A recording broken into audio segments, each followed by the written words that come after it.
Hello friends, welcome to summer classes. आज का topic होने जा रहा है हमारा मौन पठन किसे कहते हैं।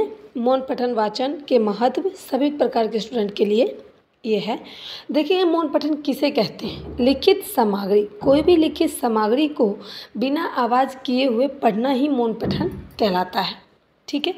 मौन पठन करते समय कुछ बातों का ध्यान रखना चाहिए, जैसे कि होठ तक नहीं हिलाना है, पैर हाथ का इशारा नहीं करना है, आँखों से आप कोई भी इशारा नहीं करें कि आप क्या पढ़ रहे हो, यही मौन पठन कहलाएगा।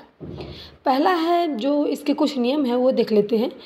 पहला है मौन वाचन, यानी कि जो मौन वाचन हम करते हैं उसमें छात्र हो या फिर छात्रा हो, किसी भी लिखित सामग्री के विचारों की गहराई तक पहुँचने में सहायता करती है। यानी कि जो भी चीज़ को वो पढ़ रहे हैं उनको भाव के अनुसार, यानी कि अर्थ के अनुसार ही उसे समझना है, उसकी गहराई तक जाना है।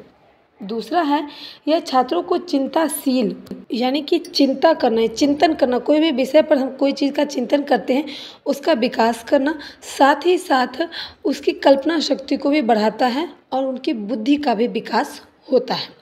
यानी कि कोई भी चीज़ को हम सोचते हैं उसका ज़्यादा विकास होता है, बुद्धि का भी साथ साथ विकास होता है। तीसरा है मौन वाचन, यानी कि मौन वाचन में व्यक्तिगत क्षमता का महत्व होता है।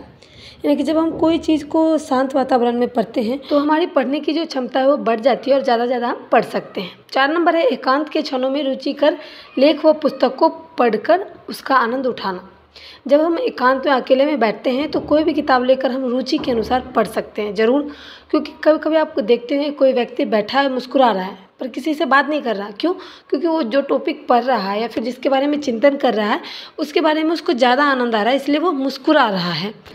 5वां है, इसे स्वाध्याय की आदत होती है, यानी कि इसे खुद ब खुद पढ़ने की आदत हो जाती है, यानी कि उसका विकास हो जाता है। जैसे कि बच्चे को हम बार बार कहते हैं पढ़ो पढ़ो, पर वो नहीं पढ़ता है। क्यों? क्योंकि उसे इस चीज़ की अनुभव नहीं होती है, इसलिए। ठीक है। 6 है, इसके माध्यम से तीव्र गति से वाचन करके विस्तृत अध्ययन कर सकते हैं, यानी कि जल्दी से जल्दी हम पढ़ के बहुत चीज़ अध्ययन कर सकते हैं, बहुत चीज़ हम बहुत ज्ञान अर्जित कर सकते हैं।